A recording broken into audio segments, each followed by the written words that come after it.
Hello, everyone, and welcome to our April Member Cafe. I'm Cindy Trobaugh. We're going to get ready to get started in just a few minutes. We want to welcome everybody and wait just about 30 more seconds to see if others will join us. So we'll get started in just a few minutes.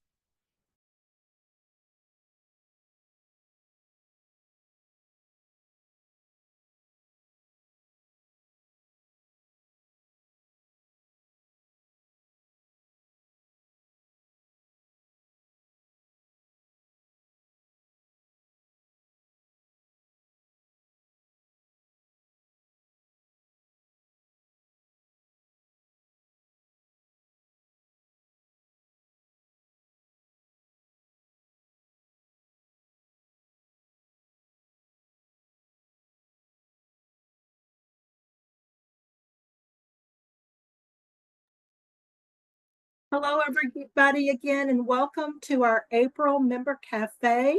I'm Cindy Trobaugh. I'm going to be your host and moderator for today's session. I want to welcome everybody and have you meet some of the folks that you're seeing on the screen here. We have Beth Brooks, who you don't see, who is behind the scenes, and she is our producer today knows all things for the Zoom link and is going to keep us straight there. And we have Stacy Lawrence from Member Engagement as well. She's going to be using our chat feature to drop information into the chat for you today. You can cut and paste that information if you'd like. Also, these other lovely faces you're seeing, I'm going to introduce those folks in just a second. This is our lovely panel for today's discussion.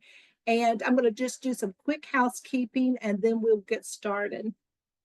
Our topic today is Be the Source for Better Health. And this is in honor and recognition of National Minority Mental Health Month. Some housekeeping for you today is that we are using closed caption. If you don't need this feature, you can go to the toolbar that's at the bottom of your screen and just click and turn that off if you would like. Also, we are recording this session, so we will have this available to everyone on the partners website. Give us about 10 days or so to get that ready and get it posted, but please share that out with friends and family and just let folks know to come to the next Member Cafe. We'd love to have larger crowds. Also, because we are recording, we'd like to remind everybody that please don't share any of your personal information. If you raise your hand, ask questions.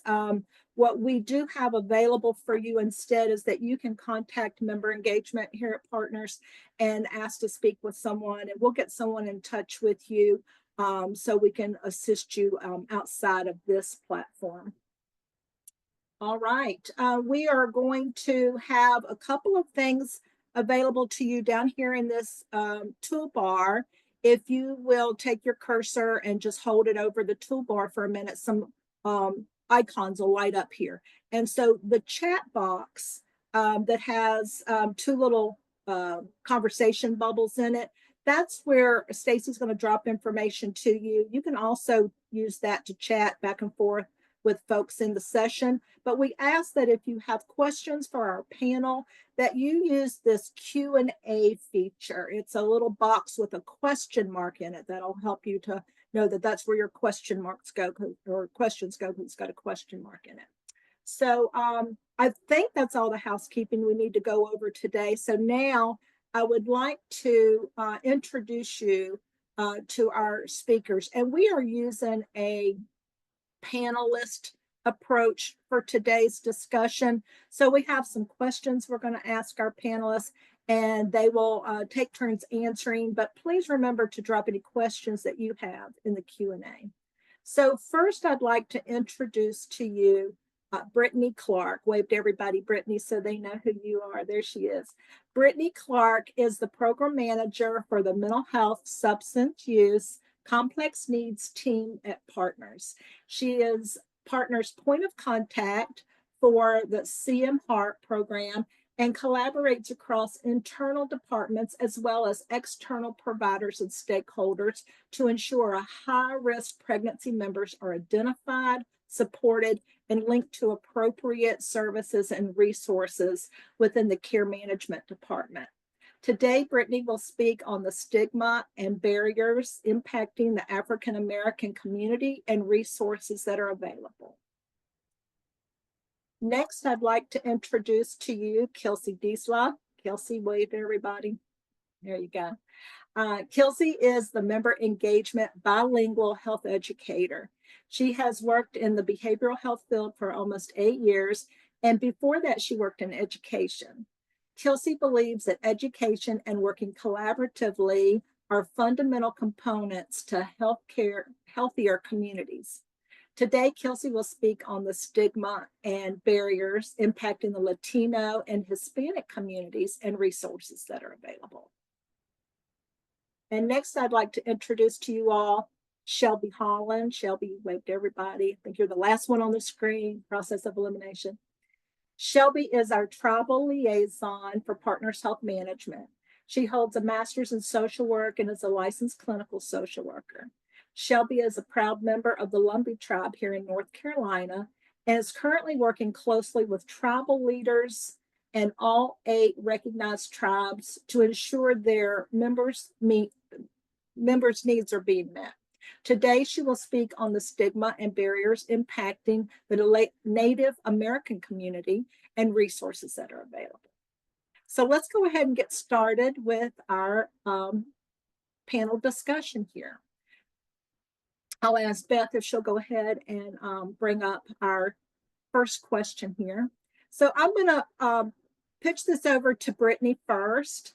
Brittany, can you talk to us about the stigma and barriers for mental health services in the African American community? Sure, Cindy. Thank you for the question. Some of these things that I'm mentioning today, you know, it's not all inclusive, right? There are some other issues that impact stigma as well when it comes to African American communities. But for the most part, when you look at research, what's been pretty consistent is that there are some underlying just historical factors that play into stigma and why people of the African American community may not necessarily buy into mental health services. Some of them are just cultural norms. When we look at the way the belief systems in specific cultures, that plays a factor. Systemic racism, African American communities and families not believing that services are designed for them, instead may be a bit more oppressive. So that's another factor that plays into it. Research also suggests that religion plays a factor in stigma as well. The African American communities tend to rely heavily on their spirituality and their religion. So they are more likely to pray, to engage in ministry or in church where they receive their support. Also consider being strong and self-reliant. In this community, particularly when I've worked with many African American families, it's almost absurd to think that we would sort of step outside of our families or outside of the community to receive or seek out additional support. Instead, though, I feel conflicted at times because some of this, depending on the context of the situation, these also can be seen as strengths in the African American community, right? Where families are strong and they have that foundation of community and they have that extensive support in there, they rely on their natural support.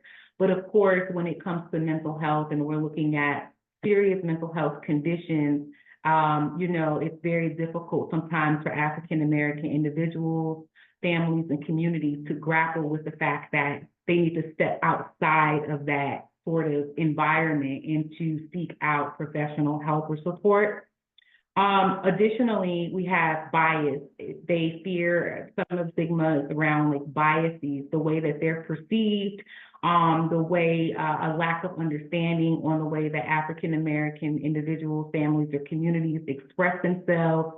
And also the fact, and it's just not around mental health, it's across the spectrum. When we look at medical and physical health, when we look at mental health as well, there's a lot of research out there that shows that African American people are often misdiagnosed at higher rates than any other race or background. And so, I think that's important. That's very scary to be, number one, to be diagnosed, period, if you have some type of clinical diagnoses, and then to turn around and feel and believe that you have been misdiagnosed is another factor that plays into it as well.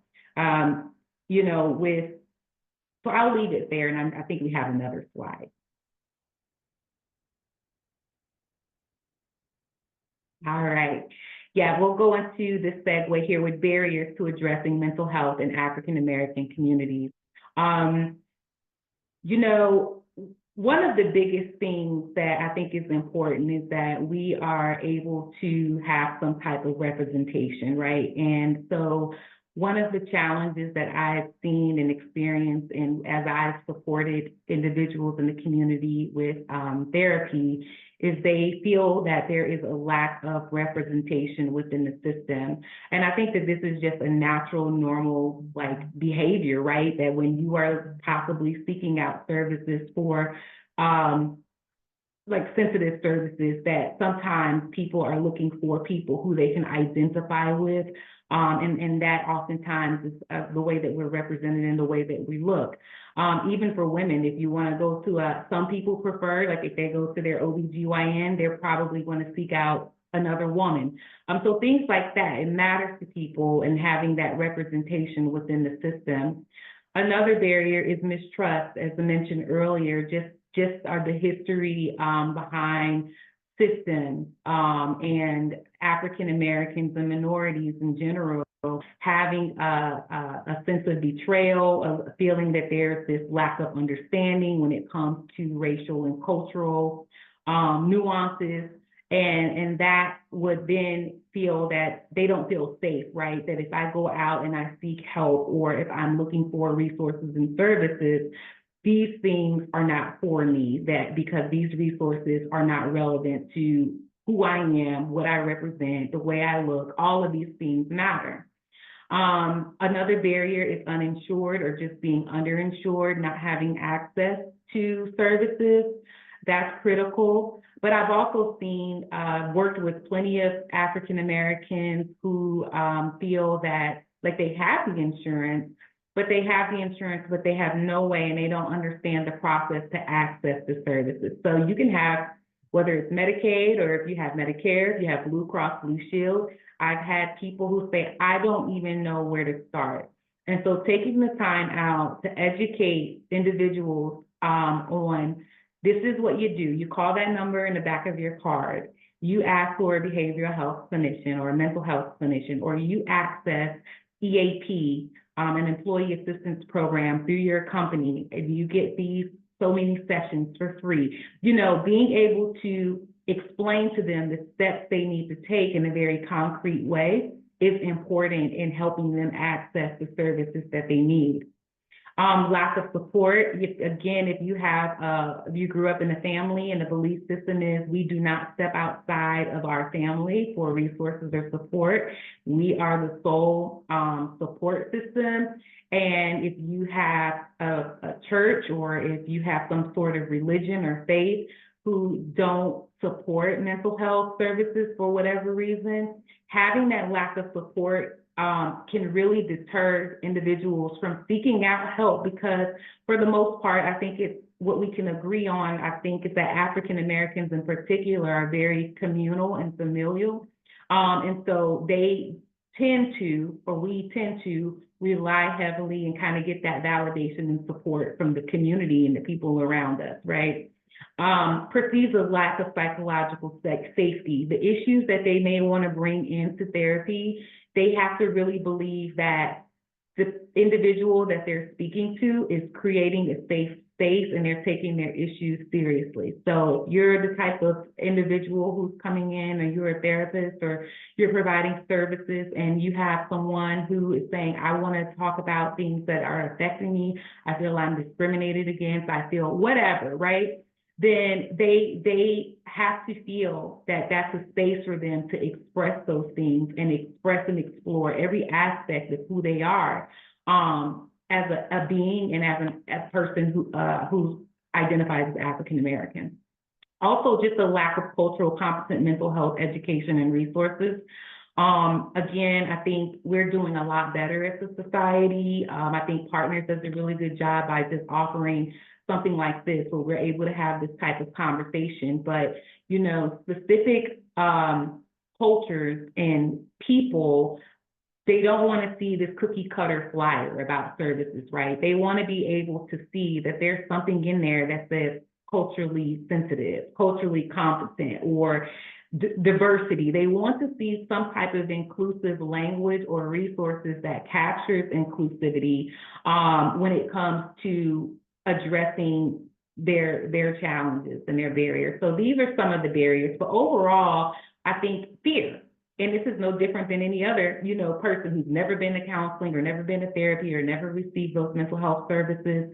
It's just a very humanistic emotion that we all can validate and say, you know, overall, it's just the fear of opening up, and that level of vulnerability can make it tough and create a barrier, and people can get stuck in that, right, and not get the support they need.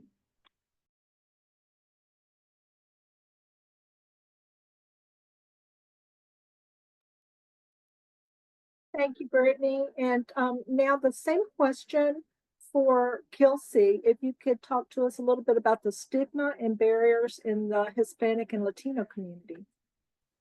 Thank you, Cindy, and thank you for having me. So definitely, just to reiterate what Brittany was saying, what we're sharing with you is very just a small portion of what our communities experience. This is not an exhaustive list of things as it pertains to stigma or barriers or different stories and situations that people run into. As for the Latino community, we are very, very diverse, right? So I mentioned Hispanic Latinos in the title, but there are so many other names that we go by because we do have Native tribal roots. We also have the Afro Latinos, and we have just a plethora of different ways that we associate with our different communities. So depending on where you come from and what that community looks like, how you were brought up, all of those are the nuances that are going to define how you see different things in the world around you. And so some of the stigmas that are associated with mental health and seeking services and seeking support is that some of our Latino communities consider the mental illness conversation as a weakness, right? Some practice what's called machismo, which is, we are strong, we are able, we do not show weakness. And so that machismo cultural expectation sees a mental illness or the seeking of mental health support as a vulnerability or a weakness. And so that can deter somebody from seeking out some of these services that we have available. It could also be cultural, right? Going back some similarities to what Brittany was saying as well, just, hey, the discouraging of these open conversations and discussions. What happens at home stays at home. We don't want somebody else to know about it because we want to keep these problems private. We want to handle it in-house because we really care about how we are seen, because it means that our abilities are being questioned or our capabilities are being questioned? Can we step up to the plate and do these particular roles in society that we have to keep? And so keeping our situations and problems and discussions in-house allows us to take care of them without it being something that would bring shame or dishonor to our communities. And so that's something that really is a big deterrent or stigma.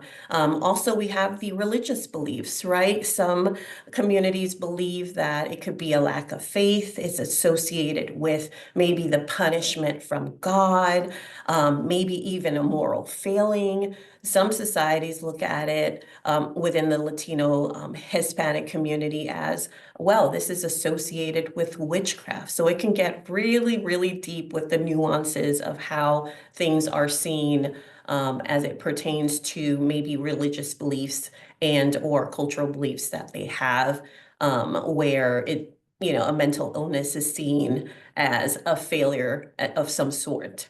Going into the barriers, we have different fear of judgment, as I was saying before.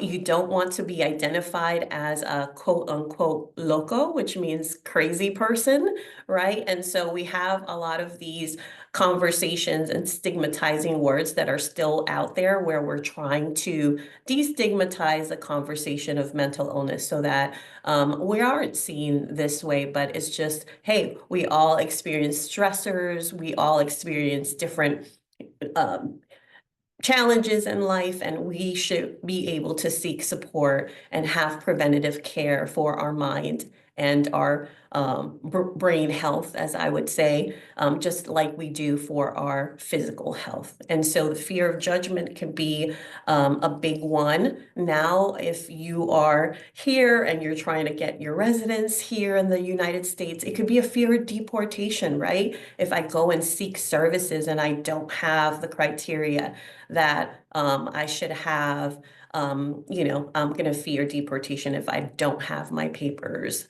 So that could be another deterrent or barrier for somebody to seek that support that they need. The lack of information. A lot of our folks come with different literacy abilities, right? Some of them did not get the educational support that they needed coming from their countries. And so sometimes they come and they have tons of abilities to do work and do great things in the community, but maybe their literacy is not up to par, so that if we give them information in writing, sometimes they can't read it, right? They can't get to that information or understand it when they receive it. So that lack of information creates a barrier for them to receive supports. Communication and language is also something that's connected with that. So if you don't speak the language, if you don't have staff and community supports with somebody who speaks the language, it's going to be hard for them to understand how to receive support. Again, language around mental illnesses and or diagnoses. All of these look different, especially when you're translating a word from one language to another. It looks different. And so understanding that what I may call something in my language, the English language, it's going to look different or sound different or express different in a different culture or language. So that is something we have to address, the language barrier and the cultural competencies around that communication. Socioeconomic factors, 17% of Latino folks live in poverty, and so they're underinsured or uninsured, and or they just don't have the access to the funds to be able to seek the support. They may also, like Brittany was saying, have insurance and not know how to navigate the system and what that looks like and how to even begin, which is a really big problem, because in connection to that, the language and the communication, if you don't have staff that speaks the language, it leads to misdiagnoses. It leads to, folks not receiving the appropriate treatments. And so again, it really causes a lot of consequences these stigmas and barriers for folks to receive the services that they need. So there's underutilization of services, right? So more people should be using those services. And we're looking about 35% of folks who actually go into receive services in comparison to the 50% or 46% of the national average. And those are folks that are being brave and bold enough trying to get some support. This can also lead to poorer mental health outcomes within our communities. And tragically, they might want to self-medicate, and that means that could lead into substance use, and also it could tragically lead to suicide and other mental health issues. And so we definitely want to address all of these stigmas and barriers moving forward to support our Latino and Hispanic communities. Thank you, Kelsey. And next, the same question for Shelby. If you could discuss the stigma and barriers that affect the Native American community. Yes, absolutely. And thank you for the warm introduction. I'm very appreciative for the opportunity to be here and to discuss the barriers to treatment that Native Americans face. But before I get started, I do want to note that I am not the spokesperson for the entire community. I'm just one person giving my experience. So for stigma, the mental health and physical health stigmas in the Native American community are very similar to those in other minority communities. So you will definitely hear some overlap. I apologize for that. It is looked down upon in my culture to admit you need help from outside sources, but some inside sources that might be acceptable to ask help from would be like tribal leadership, tribal elders, church leaders, etc. But going to the doctor because you have stress or you feel low, that would be something that could potentially bring shame to your family and their reputation. So you might ask, how would that bring shame? That brings me to bullet point number 2. Most tribal communities are very small. Think of it like high school. You know everyone, their siblings, their parents, their houses, their cars, etc.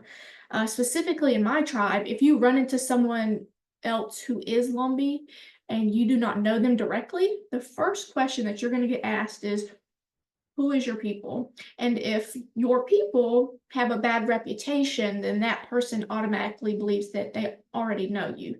So, for example, if my uncle, who I'd never even met before, went to jail for robbing a gas station, now I'm looked at like I was raised similarly. Another example would be like if my teacher is driving through town and sees my mom's car at the psychiatrist's office, she might come in the next day and ask me, is everything all right at home? So those are just 2 examples. We could go on forever, but one of the last issues that I want to hit on around the small community is that there are not as many resources. In a city like Charlotte, a bigger city, there are probably hundreds of psychiatrists to choose from. But in a small community, you might have 1 or 2. And depending on who they are, they could have some sort of relation to you in all seriousness. And how likely am I to seek treatment if I know that the psychiatrist's husband worked at the gas station that my uncle robbed? I'm being silly, but it gets very messy and gets very intertwined. The last bullet is pretty self-explanatory. We might not go seek out modern medicine methods because we believe in our own healing methods that have been passed down through oral history, such as natural herbal remedies, prayers to the Creator, and ceremonies to address physical, emotional, and spiritual ailments. And I don't want to take away from the traditions and rituals, but in all honesty, smudging, prayer, or burning sacred sage is not going to treat someone's newly diagnosed diabetes, right?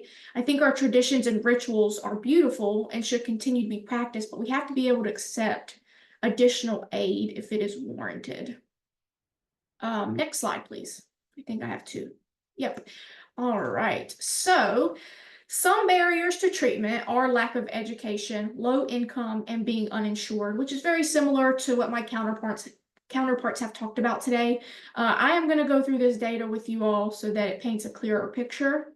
The first 3 rows hits on education. Almost 85% of Native Americans have a high school education, but then it drops dramatically when it comes to any sort of higher education. This can be a big barrier because most people are afraid of or feel hesitant towards things that they don't know enough about. A prime example of that is in 2021, the CDC published an article on the 5 leading causes of death for each race. Native Americans' #1 cause was COVID-19, yet only 32% are vaccinated, according to federal data that was released in 2021. So, and I think the second leading cause was heart disease, third is cancer, and fifth is liver disease. So 4 out of 5 leading causes of death are physical health issues, yet we are still hesitant to seek treatment. The next 3 rows below education is the money factor of seeking treatment, annual median, household income, what percentage of Native Americans are experiencing poverty, and the 2022 unemployment rate. And if I have to choose between keeping my lights on and food on the table, or paying my copay, or getting hit with an urgent care or emergency department bill, to me, it's a no-brainer that my priority would be to pay my bills. Now we move down to the insurance piece of this. This table shows us the stats on private insurance. I didn't include this, but I believe the insured rate goes up to 50.1% when you include Medicaid. So we're talking about only half of the population has insurance to be able to access any sort of treatment, even if they wanted it. Lastly, I felt it was really important to include the average life expectancy because we are almost 10 years lower than the majority. And I believe that is a direct result of not seeking ongoing preventative treatment in different facets, such as physical and mental health. And I believe that is it. Back over to you, Cindy. Thank you. All 3 of you for letting us know. Like you said, it's not an all-inclusive list, but bringing out some of the important things that our communities are dealing with as far as stigma and barriers that are preventing them from seeking help. So I think what we want to move into next question here is, how do we help to reduce stigma and barriers so that people feel more comfortable or are able to reach out as needed? So again, we're going to start with Brittany, and if you will talk to us about ways to reduce stigma and barriers in the African American communities. Sure, I'd be glad to. Some solutions that I came up with, and also just based on observation and experience, is that we have to prioritize representation in this field, and I think it's also an opportunity for African American or Black clinicians or people who are in this field to have more conversations about the work they do, because I think we also need more Black people or African American people or people of color, because we can reference all of those, who see the value in mental health services and who want to be a part of the solution. So joining the field, right, is important in order to be able to attract African Americans as well. And it doesn't mean that every African American prefers a Black person or African American person, but I think just having the options and the representation there could be very beneficial. Also, just incorporating cultural and racial considerations into treatment and education. Again, I use the phrase cookie cutter, right? That we all as human beings are just nuanced, and we have so many different facets of who we are, and that make up our experience and the way that we see the world and the way that we navigate the world. And so just making sure that we're being real curious and being very intentional about exploring, researching, learning, hearing people's stories about their culture, about how race impacts them, amongst other things, right? Because this is not the only thing that plays into the experience. And being able to, and making this a part of the norm when it comes to treatment approaches, as well as the education we provide. Also, community cross collaboration. So one of the things I know that I had done when I was practicing and speaking, you know, African Americans probably, you know, they probably weren't going to come to me into my therapy office right off the bat. But what I would do was partner with other organizations or agencies or individuals, stakeholders, whomever, even churches, religious organizations, and I would go there. I would go to them and I would meet them where they were, because if they can experience you in person and they recognize that you're coming into their community and you're speaking about mental health and you're speaking about services, and they can see you and experience you, the guards come down a bit more and they're more likely to reach out to you or your agency or whomever to at least inquire on services or even begin services. So I think it's really important when we look at our populations that we're really truly a partner to them and we meet them where they are. Humility and curiosity just goes a long way. Even as an African American, I tend to say Black, but as we stated, Kelsey stated, it just depends, right? Some people in the African American community, they identify as African American. I tend to say Black. You have Afro-Latino, you have Afro-Caribbean, you have Black, Indigenous, and people of color, and you have some people who identify as a person of color. So it all depends, right? But even me as a Black woman, when I work with Black people, I have to be very, very careful to not assume that I understand every Black person and every Black experience, because I don't, you know, so I say that for all of us to be careful with our own biases and our beliefs, because we just don't know everything. But if we approach an individual or a community with that cultural humility and just being open and curious, we learn, you know, so much. I think that's important. Engaging in conversations and learning opportunities to stay abreast of topics and issues. Again, you know, what one family, and I do believe though, probably similar to the Latino population as well as the Native American, there are probably some collective beliefs in those cultures, but then there are some, you know, breakdowns of nuances.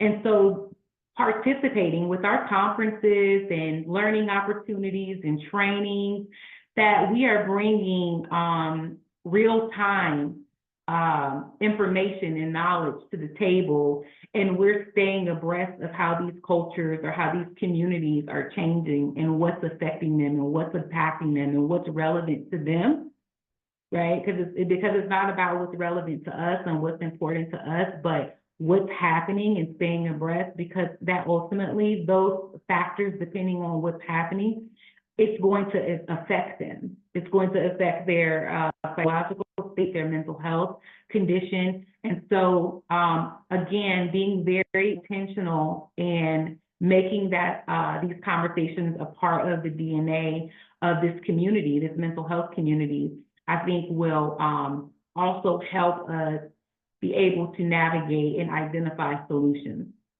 to help reduce the stigma. Thank you, Brittany. Kelsey, could you let us know what are some strategies to use to reduce the stigma and barriers in the Hispanic and Latino communities? Absolutely. Thank you, Cindy. So one of the things that we definitely, again, we're going to reiterate some of the similar things. So, you know, one of the things that we were going to talk about here is promoting mental health education, specifically in the person's language, right? I wrote here Spanish because I'm talking about Hispanic or Latinos, but again, there are so many other minority groups that we can keep in mind as we are having these conversations and opening up these types of topics. We're not trying to be exhaustive, but so really promoting that mental health education education and that representation again of the community and bringing folks that look like the community, or at least the options, as Brittany was saying, right? It doesn't mean we will go to somebody who's different than us. It's just if we have somebody who speaks the language and can communicate with us better, then those barriers and stigmas will be addressed or easier, I should say, as we're talking to someone and trying to figure out what kind of diagnosis they really should have, what kind of treatment are they going to receive, and what are some of those, going to the next point, that cultural competencies that we need to know. What are some of those religious beliefs or those things that are going to create a barrier to the treatment that they need? So understanding what those are as well, because we can also bring community around folks and do what we call a wraparound service, right? Having others included in that building of health and supports and resilience, or whatever it is that we're addressing. So having that increased access to culturally competent care is important. Those racial nuances, and also going back to what Brittany was saying, understanding our own biases as we're talking to folks, because it is very, very diverse within our Hispanic and Latino community.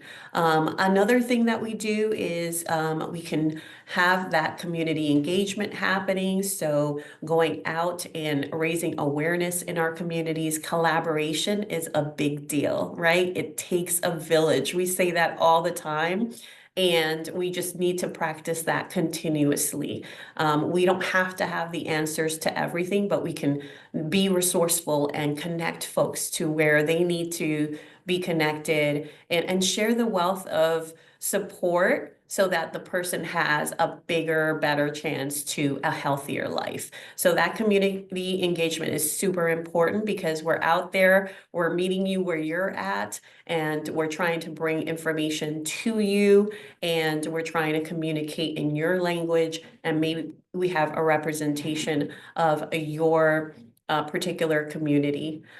Challenging negative stereotypes. When I talk about challenging, I am not talking about, arguing with somebody and telling them that they're wrong, and, really being confrontational with them because they should do it my way, because I know what I should, what they should be doing. So, but what I'm saying is, helping folks think differently, right? Seeing things from a different perspective, and challenging some of these old cultural habits that we have, as Shelby was mentioning, and some of the ways that we did things in the past, and changing that conversation and saying, how about this instead of that? Let's look at it from a different perspective. I tell parents, the way my mom raised me is very different than how I'm raising my children, right? And so you just have different nuances of what that looks like. Different generations need different types of information. The way I communicate with my kids looks completely different than what my mom would say to me. She would have said, "You do it because I say so." Whereas now I'm trying to negotiate with my kiddos, right? And I'm trying to also pass down the beauty of our culture, and speaking Spanish and embracing where we come from. And so you have all of, again, these different nuances that are, that need to be addressed as we're talking about challenging negative stereotypes associated with mental health. Great, thank you, Kelsey.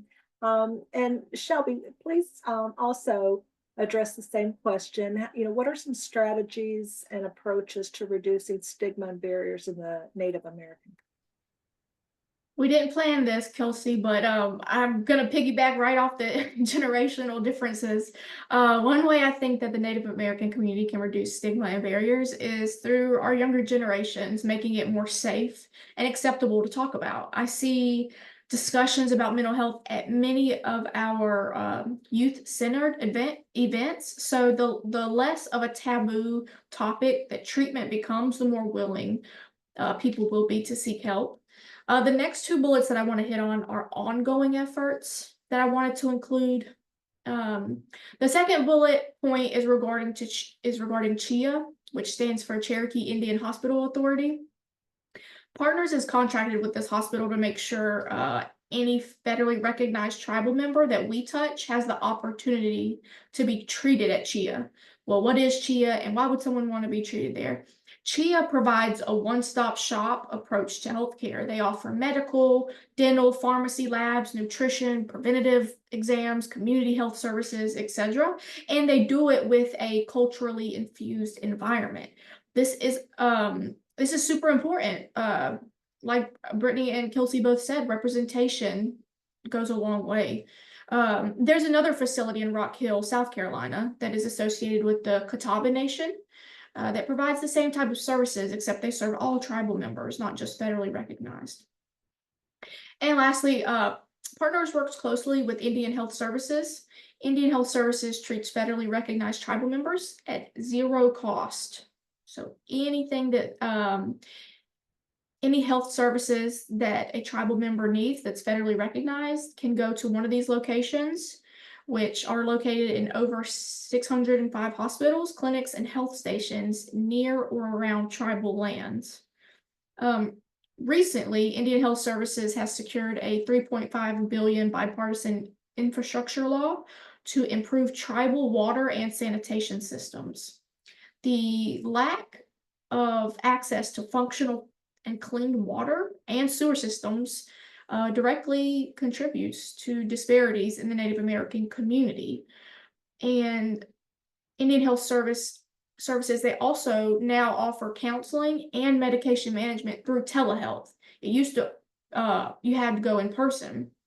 This is so beneficial to patients who they lack transportation or funds for public transportation, or those who live in rural areas that do not have these services offered locally. And as of recent data, the Indian Health Services has conducted almost 280,000 telehealth visits for psychiatry and counseling. I found an article that was super interesting, and the article did the math on that number, and it was estimated that around 1.6 million miles of travel have been avoided because patients could access their care online. And over $1 million in travel costs had been avoided, and I think it was around 25,000 hours of work or school was not missed because of the availability of telehealth services. So yes, I wanted to piggyback on everything that everyone else mentioned, but I did want to include efforts that are currently taking place to reduce stigma or barriers in the Native American communities. Thanks, Cindy. Thank you. In light of time, we've got about 15 minutes left for today, but let's wrap up by each of you just briefly saying, what is available to folks? How can we help folks? What does Partners offer? Are there other resources in the community? And Brittany, I'll go to you first here as well. Sure. So these are the different ways that Partners can help, like opportunities like this here at Members Cafe, being able to engage the community through education and community engagement. Tailored care management, as Cindy stated, I am a program manager on the care management side, and I think this is an incredible service to those who are eligible for it, because you're able, our members are able to have a care manager who are assigned to them specifically, able to meet their whole person needs, able to identify any barriers that are preventing them to engage in service. And so they have their kind of like personal advocate and navigator when it comes to wrapping services around them and linking them to referrals and things like that. So again, as Cindy mentioned as well, I'm a point of contact for high-risk pregnancies. So you have women in general who are pregnant, high risk, and they need services. Again, they have a high-risk pregnancy liaison who has kind of creates and collaborates with the member to create an individualized experience based on their needs. Cabarrus Health Alliance, we work with the local health departments as well. Some of like Gracefield Resilience, they have services and they meet in a church. And so a lot of, people who are in African-American community may feel like that's helpful for us to, again, meet them where they are in the community. I think Depression and Bipolar Support Alliance, some of that service also is designed, that they have a online service, which for our African-American people, members who are in rural communities or they don't have transportation, that could be a viable option for them to have some type of service. I also want to mention Motive Care, which is our transportation service as well here at Partners. For our members who have tailored plan and they do not have transportation, our job is to reduce the barriers for our members. And so Motive Care allows us to work with our members to transport them to their medical or mental health services as well. So those are some options. Great, thank you. And we'll move on to Kelsey. Do you have some additional things that you could offer to help people Yes. seek help? Absolutely. Thank you, Cindy. So yeah, everything Brittany said, and also for our Latino folks, we do provide education and training for our members and our communities in Spanish. I'm the bilingual health educator with the member engagement department. So I do go out into the community, and we also do some virtual trainings, and we do offer those in Spanish.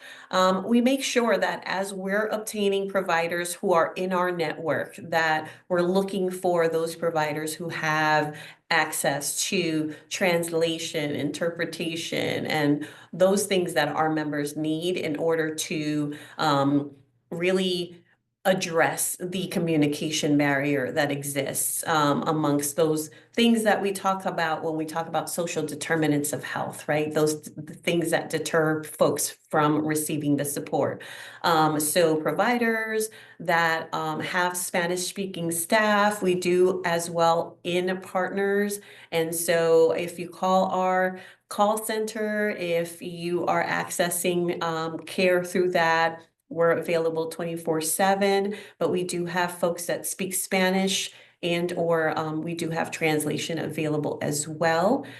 We make sure that our staff is trained and educated on how to address different types of communities as well. Our care managers, we are trying to make sure that they speak Spanish as well. So we're always looking to hire and support folks that speak different language, specifically Spanish, as we're talking about now. We have community and member engagement, and that means we go out into the community and we collaborate with other agencies in the community, and we support them with different events, health fairs, just different types of supports. We collaborate with churches, as Brittany was saying. We do some different collaborations with support groups in Spanish for the Latino folks. So there's so much information on our website around that as well. So please take a look at that information, excuse me. And yes, so that's the way we support our Latino folks within Partners and externally. Great, thank you, Kelsey. And Shelby, would you like to offer any additional supports for folks through Partners or other means? Absolutely. Well, back in 2021, I think the state of North Carolina decided to require tailored plans and standard plans to hire tribal liaisons. I think there are about 10 of us in North Carolina, and I believe 7 or 8 out of that 10 are enrolled members of a tribe here in North Carolina. So we all have connections in the tribal community to make sure that tribal leaders know we are here and can connect their members with resources. We offer trainings to non-tribal stakeholders and providers. The reason that this is so important is because if a primary care provider is seeing a tribal member, but they don't know to ask about those 4 out of 5 leading causes of death, like making sure they're vaccinated, checking their liver function, running specific blood panels for blood draws to detect cancer, etc., then tribal members will continue to slip through the cracks. And our hopes here at Partners is with more training to bring more awareness to to treat the Native American community. Members, the second bullet point there, members, Partners requires all 900 plus staff members to take an annual training on the Native American culture.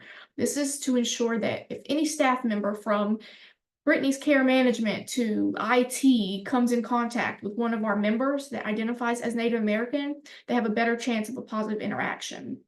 And since we are a government agency, we expect and accept that the Native American community will shy away from us because of history.